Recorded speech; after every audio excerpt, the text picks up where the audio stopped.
نحمده ونصلي على رسوله الكريم أما بعد فأعوذ بالله من الشيطان الرجيم بسم الله الرحمن الرحيم كل نفس ذائقة الموت صدق الله العظيم وقال النبي صلى الله عليه وسلم إن العبد ليعمل عمل أهل النار وإنه من أهل الجنة ويعمل عمل أهل الجنة وإنه من أهل النار وإنما الأعمال بالخواتيم أو كما قال النبي صلى الله عليه وسلم۔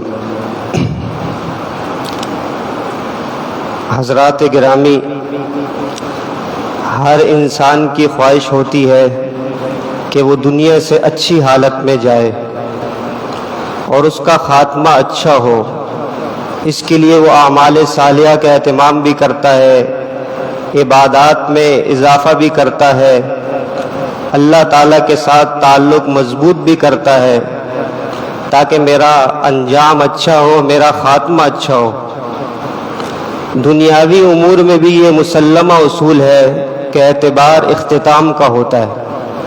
چنانچہ ہم دیکھتے ہیں کوئی آدمی کاروبار کرتا ہے تو پورا مال بکنے کے بعد پھر وہ جائزہ لیتا ہے، کیا آیا، کیا گیا، کیا پایا، کیا کھویا، کیا نفع ہوا، کیا نقصان ہوا۔ یہی حال اخروی زندگی کا بھی ہے کہ انسان ساری زندگی گزار رہا ہو، اعمال کر رہا ہو، لیکن آخری عمر اگر انسان گناہوں میں گزار دے تو پھر اس کا انجام برا ہوتا ہے اور پھر ٹھکانہ بھی جہنم میں۔ جب دنیاوی معاملات میں ہم دیکھتے ہیں ایک طالب علم جو پورے سال اچھی کارکردگی دکھائے لیکن سالانہ امتحان میں فیل ہو جائے تو یہی کہا جاتا ہے کہ اس کا سال ضائع ہو گیا، اس کی کارکردگی صفر رہی۔ تو اگر انسان ساری زندگی نیک اعمال کرتا رہے لیکن آخری زندگی اس کی گناہوں والی ہو تو پھر وہ آدمی خسارے میں۔ اس کے برعکس کوئی آدمی گناہوں والی زندگی گزار کر پھر توبہ کر لیتا ہے، اچھے اعمال اختیار کرنا شروع کر دیتا ہے تو اس کا ٹھکانہ پھر جنت ہے۔ جو میں نے آپ کے سامنے حدیث پڑھی اس میں بھی پیارے نبی صلی اللہ علیہ وسلم نے یہی ارشاد فرمایا کہ بسا اوقات بندہ جہنمی والے اعمال کر رہا ہوتا ہے حالانکہ اس کا ٹھکانہ جنت ہوتا ہے، اور اس کے برعکس بسا اوقات کوئی آدمی جنت والے اعمال کر رہا ہوتا ہے حالانکہ اس کا ٹھکانہ جہنم ہوتا ہے۔ اور پھر فرمایا کہ انما الاعمال بالخواتیم، کہ اصل اعتبار خاتمے کا ہے کہ انسان دنیا سے کس حالت میں گیا، اصل اعتبار خاتمے کا ہے۔ تو ہمیں بھی اپنی اگر زندگی گناہوں میں گزر چکی ہے تو اب بھی ہمارے پاس وقت ہے، ہم توبہ طائب ہو کر اللہ کے دربار میں آ کے تو دیکھیں، اللہ کے در کا دروازہ کھٹکھٹا کے تو دیکھیں۔ اللہ تعالیٰ تو ایسے مہربان ہے کہ 99 قتل کرنے والا شخص، 100 قتل کرنے والا شخص کو اللہ تعالیٰ معاف فرما سکتے ہیں، تو ہم لوگوں کو معاف نہیں فرما سکتے؟ اللہ تعالیٰ کے دروازے ہر ایک کے لیے کھلے ہوئے ہیں۔ تو اس لیے ہم اپنے انجام کی فکر کریں اور اللہ تعالیٰ سے اچھا خاتمہ ہم مانگیں۔ میں آپ کے سامنے 2 واقعات رکھتا ہوں جس سے بات اچھی طرح واضح ہو جائے گی کہ حسن خاتمہ اور سوء خاتمہ کیا ہے، کہ اچھا خاتمہ کیا ہوتا ہے، کس کو ہم کہیں کہ یہ اچھا خاتمہ ہے۔ ایک واقعہ کتابوں کے اندر لکھا ہے کہ مصر کے اندر ایک نوجوان تھا جو اذان دیا کرتا تھا۔ پہلے زمانے میں چونکہ لاؤڈ اسپیکر کا دور تھا نہیں، اس لیے اذان کے لیے مینارے کے اوپر بلند جگہ پر ایک جگہ بنائی جاتی تھی۔ وہ نوجوان اذان کے لیے وہاں چڑھا تو اس کی نظر ایک حسین و جمیل لڑکی پر پڑ گئی جس کی محبت اس کے دل میں گر کر گئی، چنانچہ اس پر فریفتہ ہو گیا۔ اپنے گھر میں یہ بتایا کہ میں فلاں لڑکی پر عاشق ہو چکا ہوں، میرا رشتہ وہاں بھیجیں۔ جب گھر والے وہاں رشتہ لے کر گئے انہوں نے کہا ہمارا مذہب تو عیسائیت ہے، اگر تم عیسائیت کو قبول کر لو گے تو ہم تمہیں رشتہ دے دیں گے۔ جب لڑکے کے سامنے یہ بات رکھی گئی تو لڑکے نے اس کو قبول کر لیا، عیسائی بن گیا۔ حالانکہ کتنا بڑا عظیم کام کر رہا ہے، اذان کے ساتھ اس کی نسبت ہے، مسجد کے ساتھ نسبت ہے، لیکن ایک معمولی سی بد نظری کی وجہ سے، اس گناہ کی وجہ سے اس آیت کو قبول کر لیا، بالآخر رشتے میں بات بن پڑی، لیکن رخصتی سے پہلے وہ چھت پر چڑھا، وہیں سے گرا، وہیں اس کا انتقال ہو گیا، تو دنیا سے عیسائیت کی حالت میں گیا۔ یہ ہے سوء خاتمہ، کہ انسان اپنے کتنی اچھی زندگی گزری لیکن آخری وقت میں ایک گناہ کی وجہ سے اپنی آخرت کو اور عاقبت کو برباد کر دیا۔ اس کے بالمقابل ایک عربی کی کتاب ہے حسن الخاتمہ و سوء الخاتمہ، اس کے اندر ایک واقعہ لکھا ہے کہ ایک نوجوان لڑکی تھی جو صوم و صلات کی بڑی پابند، اہل حقوق کے حقوق ادا کرنے والی اور والدین کی بڑی خدمت گزار، اللہ تعالیٰ سے مضبوط تعلق۔ جب اس لڑکی کی موت کا وقت آیا تو انتہائی آرام اور سکون سے اس کی روح نکل گئی۔ روح نکلنے کے بعد جب اس کو غسل دینے کی باری آئی تو اس کے ناک سے ایک سفید قسم کا مادہ نکلنے لگا جو ایسا خوشبودار تھا، جب اس کی خوشبو پھوٹنے لگی تو سارا کمرہ معطر ہو گیا۔ تو لوگوں نے پوچھا خوشبو کہاں سے آ رہی ہے؟ جو ارد گرد خواتین تھی انہوں نے، غسل دینے والی خواتین نے بتایا کہ ان کے ناک سے ایک مادہ نکل رہا ہے جو بڑا خوشبودار ہے۔ تو یہ ہے حسن خاتمہ۔ اللہ تعالیٰ دنیا کے اندر ہی بتا دیتے ہیں کہ جو اپنی زندگی صوم و صلات کے ساتھ شریعت کے مطابق زندگی گزارے گا تو اس کا پھر خاتمہ ایسا ہوتا ہے، لیکن اس کے بالمقابل جو اپنی زندگی گناہوں پر گزارے گا پھر اللہ تعالیٰ اس کو عبرتناک سزا دیتے ہیں۔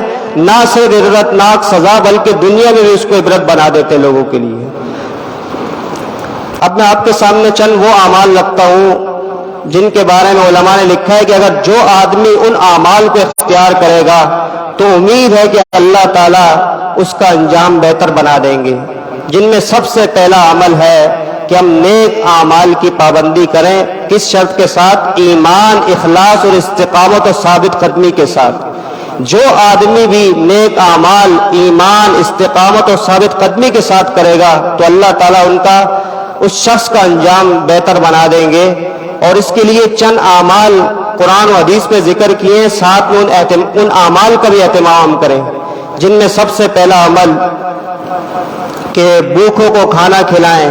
دوسرا عمل صلہ رحمی کریں۔ صلہ رحمی کا مطلب ہے کہ والد والدہ کی طرف سے جتنے رشتہ دار ہیں ان کے ساتھ اس نے سلوک کریں، ان کے حقوق ادا کریں، خوشی غمی میں ان کے ساتھ شریک ہوں، تو یہ ہے صلہ رحمی کرنا۔ اور ایک عمل اس میں ہے تہجد کا اہتمام کرنا، اس پر بھی جنت کی بشارت ہے۔ اسی طرح سلام کو پھیلانا کہ جب بھی کوئی آپ کو ملے سلام میں پہل کرے۔ اسی طرح وضو کے بعد کی دعا کا اہتمام کرنا، اکثر وضو خانوں میں لکھی ہوتی ہے اشہد ان لا الہ الا اللہ وحدہ لا شریک لہ واشہد ان محمدا عبدہ ورسولہ اللہم اجعلنی من التوابین واجعلنی من المتطہرین۔ اس دعا کے بارے میں آتا ہے جو شخص وضو کے بعد اس دعا کو پڑھتا ہے تو جنت کے 8 دروازے اس کے لیے کھول دیے جاتے ہیں، جس دروازے سے چاہے وہ جنت میں داخل ہو جائے۔ تو اس طرح اس کا اہتمام کرنا۔ اسی طرح وضو کرنے کے بعد 2 رکعت تحیۃ الوضو کی نیت سے پڑھنا، اور اسی طرح شکر، اللہ پاک کا کثرت سے شکر ادا کرنا۔ قرآن میں آتا ہے جو آدمی جتنا زیادہ شکر ادا کرے گا اللہ تعالیٰ نعمتوں میں اضافہ فرماتے چلے جائیں گے۔ اسی طرح درود شریف کی کثرت کرنے سے بھی آدمی کا خاتمہ اچھا ہوتا ہے۔ اسی طرح ایک روایت میں آتا ہے کہ جو آدمی فرض نماز کے بعد آیت الکرسی کو پڑھتا ہے تو اس کے اور جنت کے درمیان صرف ایک چیز حائل اور رکاوٹ ہے، وہ ہے موت، کہ جیسے ہی مر جائے گا اللہ تعالیٰ اس کے لیے جنت میں داخلہ آسان فرما دیں گے۔ تو اس طرح ان اعمال کا میں اہتمام کرنے والے بن جائیں۔ اسی طرح یتیم کی کفالت کرنا، کہ کوئی یتیم ہے اس کے والدین نہیں ہیں تو اس کی کفالت کرنا۔ پیارے نبی صلی اللہ علیہ وسلم نے ارشاد فرمایا کہ جو آدمی بھی یتیم کی کفالت کرتا ہے تو میں اور وہ، یہ 2 انگلیاں درمیان والی شہادت کی انگلی سے اشارہ فرمایا تھوڑا فاصلہ کر کے، کہ میں اور وہ جنت میں ایسے ہوں گے، یعنی بہت ہی معمولی فرق ہوگا۔ تو اس طرح یتیم کی کفالت کرے۔ دوسری چیز جس سے آدمی کا خاتمہ بہتر ہوتا ہے وہ چیز ہے اعمال سیئہ سے۔ آدمی گناہوں والی زندگی سے اپنے آپ کو دور رکھے تو اس کا خاتمہ بھی اللہ تعالیٰ بہتر بنا دیتے۔ اور تیسری چیز ہے جس سے خاتمہ بہتر بنتا ہے وہ دعاؤں کا اہتمام کرنا، کہ اللہ تعالیٰ سے دعا مانگنا۔ اللہ کے نبی حضرت یوسف علیہ السلام نبی ہونے کے باوجود اللہ تعالیٰ سے دعا کر رہے ہیں. کیا دعا فرما رہے ہیں؟ توفنی مسلما والحقنی بالصالحین. اے اللہ جب آپ مجھے دنیا سے رخصت فرمائیں تو مسلمان ہونے کی حالت میں فرمائیں اور مجھے نیک سارے لوگوں کے ساتھ ملائیے. تو یہ ہے نبی ہونے کے باوجود دعا. تو ہم بھی اللہ تعالیٰ سے دعا مانگتے رہیں. مفتی تقی عثمانی صاحب دعوت برکاتہم والعالی ایک موقع پر فرمانے لگے کہ ہر انسان کو اپنی دعا کے اندر یہ دعا بھی شامل کرنی چاہیے کہ اے اللہ میں آپ کی مرضیات کے مطابق زندگی گزارنا چاہتا ہوں. یا اللہ میں آپ کو راضی کرنے کے لیے زندگی گزارنا چاہتا ہوں. یا اللہ آپ مجھے اس کی توفیق عطا فرما دیجئے. یا اللہ اگر آپ مجھے توفیق نہیں دیتے تو پھر قیامت کے دن میرا مواخذہ اور پکڑ نہ فرمائیے گا. تو اس دعا کو اپنی دعاؤں کا حصہ بنا لیں. حضرت نے فرمایا کہ جو آدمی اس دعا کو اپنی دعا میں شامل کر لے گا تو امید ہے کہ اللہ پاک اس کو دنیا میں اس کے لیے راستہ آسان فرما دیں گے, اس کو ہدایت دے دیں گے اور اس کے اپنی مرضیات میں زندگی پہ گزارنے کی توفیق عطا فرما دیں گے. یا پھر آخرت میں اس کا مواخذہ نہیں فرمائیں گے, یعنی اس کے لیے عافیت والا معاملہ ہوگا آخرت میں. تو اپنی دعا میں اس دعا کو بھی شامل فرما لیں. اس کے علاوہ پیارے نبی صلی اللہ علیہ وسلم کی ایک دو دعائیں آپ کے سامنے عرض کر دیتا ہوں کہ ان دعاؤں کو بھی اپنی دعا میں شامل ہم کر دیں, جس میں سے ایک دعا مختصر سے دعا ہے کہ یا مقلب القلوب ثبت قلبی علی دینک, کہ اے دلوں کو پھیرنے والے ہمارے دل کو بھی اپنے دین کے اوپر پھیر دے. اور ایک دعا ہے اللہم احسن عاقبتنا فی الامور کلہا واجرنا من خزی الدنیا وعذاب الآخرہ. اے اللہ تمام امور میں میرا انجام کو بہتر بنا اور مجھے دنیا کی رسوائیوں سے بچائیے اور آخرت کے عذاب سے بچائیے. تو اس دعا کو بھی اپنی دعا کا حصہ ہم بنا لیں. اس کے علاوہ آخری بات یہ ہے کہ اب وہ کون سی علامات ہے جس سے پتہ چلے گا کس شخص کا خاتمہ اچھا ہوا ہے کس کا برا ہوا ہے. تو تقریباً قرآن و حدیث میں 30 کے قریب علامات بتائی گئی ہیں جس سے پتہ چلتا ہے کہ اس آدمی کا خاتمہ اچھا ہو اس کا برا. میں آپ کے سامنے فقط 3 رکھوں گا. 30 رکھنے کا چونکہ وقت نہیں ہے. 3 وہ ہیں جو بنیادی ہیں, جن میں سب سے پہلی علامت یہ ہے کہ اگر کوئی آدمی دنیا سے جاتے ہو اس کی زبان پر کلمہ طیبہ ہو لا الہ الا اللہ محمد الرسول اللہ, تو ہم سمجھیں گے اس کا خاتمہ اچھا ہوا ہے. اس طرح کسی کی زبان پر اشہد ان لا الہ کے الفاظ ہو تو ہم سمجھیں گے اس کا خاتمہ بہتر اور اچھا ہوا ہے. چونکہ حدیث میں بھی آتا ہے کہ من کان آخر کلامہ لا الہ الا اللہ دخل الجنہ. کتنے خوش نصیب ہیں وہ لوگ کہ بہت سارے لوگوں کے بارے میں سنا اور خود بھی دیکھا کہ اس حدیث کو پڑھتے ہوئے کہ من کان آخر کلامی لا الہ الا اللہ دخل الجنہ انتقال کر کے. تو جس کی زبان پہ مرتے وقت کلمہ جاری ہو تو سمجھ جائیں کہ اس کا خاتمہ بھی ایمان پر ہوا اور خیر پر ہوا ہے. اور دوسری چیز جس سے پتہ چلے گا کہ خاتمہ خیر پر ہوا ہے وہ ہے کہ موت کے وقت پیشانی پر پسینہ آ جانا. ایک روایت میں ہے, ترمذی شریف کی روایت ہے کہ آپ علیہ الصلوۃ والسلام نے ارشاد فرمایا کہ مومن پیشانی پر پسینے کے ساتھ مرتا ہے. پیشانی پر پسینہ کیوں آتا ہے؟ ایک وجہ تو علماء نے لکھی ہے کیونکہ اس کو موت کی تکلیف بہت کم ہوتی ہے, اور دوسرا یہ ہے کہ جب وہ اللہ سے ملاقات کے لیے جا رہا ہوتا ہے, دنیا سے دوسری دنیا کی طرف جا رہا ہوتا ہے, ایک جہاں سے دوسرے جہاں کی طرف جا رہا ہوتا ہے, تو اس سے ندامت اور شرمندگی ہوتی ہے کہ میں نے اللہ کو راضی کرنے کے لیے کوئی اعمال نہیں کیے. تو جس آدمی کے بھی مرتے وقت پیشانی پر پسینہ آ جائے تو یہ بھی اس بات کی علامت ہے کہ اس کا خاتمہ خیر پر ہوا ہے. اور آخری چیز جس سے ہمیں معلوم ہوگا یہ خاتمہ خیر پر ہوا وہ یہ کہ کوئی اچھا عمل کرتے ہوئے دنیا سے چلا جائے. مثال کے طور پر نماز پڑھتے ہوئے, روزے کی حالت میں, احرام کی حالت میں, اس کے بعد دیگر اعمال صالحہ کرتے ہوئے چلا جائے تو ہم سمجھیں گے اس کا خاتمہ بھی خیر پر ہوا ہے. ایک تابعی گزرے ہیں عامر بن عبداللہ بن زبیر رحمہ اللہ, ان کے بارے میں آتا ہے کہ جان کنی کی کیفیت ہے, نزع کا عالم ہے, موت کا وقت قریب ہے, اچانک مغرب کی اذان ہو جاتی ہے. اپنے گھر والوں کو حکم دیا کہ آپ مجھے مسجد لے جائیں. مسجد لے جائیں. انہوں لوگ گھر والوں نے کہا مسجد میں کیوں جانے کا کہہ رہے ہیں, آپ تو بہت بیمار ہیں, علیل ہیں, آپ تو گھر میں ہی پڑھ سکتے ہیں. انہوں نے کہا بس میرا دل نہیں مان رہا, مجھے مسجد لے چلو. چنانچہ ان کو جب مسجد میں لے جایا گیا تو انہوں نے نماز پڑھی اور نماز کی حالت میں انتقال ہو گیا۔ تو یہ ہے عمل خیر کرتے ہوئے دنیا سے چلے جانا، یہ بھی اچھے خاتمے کی علامت ہے۔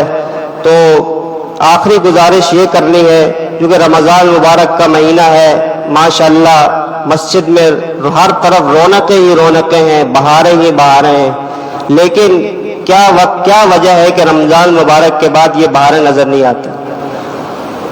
مساجد خالی رہتی ہیں، نماز کی فکر نہیں رہتی، اور دیگر معاملات ہمارے شریعت کے مطابق نہیں ہوتے۔ اس کی کیا وجہ ہے؟ اس کی وجہ ہے کہ ہماری اپنی کمی ہے کہ ہم مساجد کو آباد نہیں کرتے، نمازوں کا اہتمام نہیں کرتے۔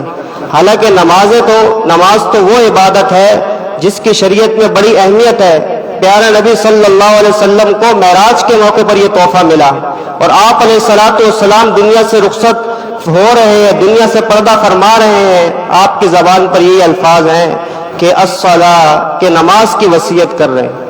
تو اس لیے نماز کی ہم بہت غائب درجے کا اہتمام کرنے والے ہوں، اور حدیث میں بھی آتا ہے کہ اول ما یحاسب به العبد یوم القیامہ الصلاۃ، کہ سب سے قیامت میں بھی سب سے اول جس چیز کا حساب ہوگا وہ نماز ہے۔ تو جس طرح ہم نماز کا اہتمام رمضان مبارک میں کرتے ہیں، تو ہم پر لازم ہے کہ رمضان المبارک کے بعد بھی نماز کا اہتمام کریں، نہ خود اہتمام کریں بلکہ دوسروں کو بھی اس پہ لانے کی فکر کریں، تاکہ مساجد جس طرح رمضان مبارک میں آباد ہے بعد میں بھی آباد رہیں۔ اللہ تعالیٰ ان تمام باتوں پہ ہم سب کو عمل کی توفیق عطا فرمائے، اللہ تعالیٰ ہم سب کا خاتمہ بہتر فرمائے۔ وآخر دعوانا الحمد للہ رب العالمین۔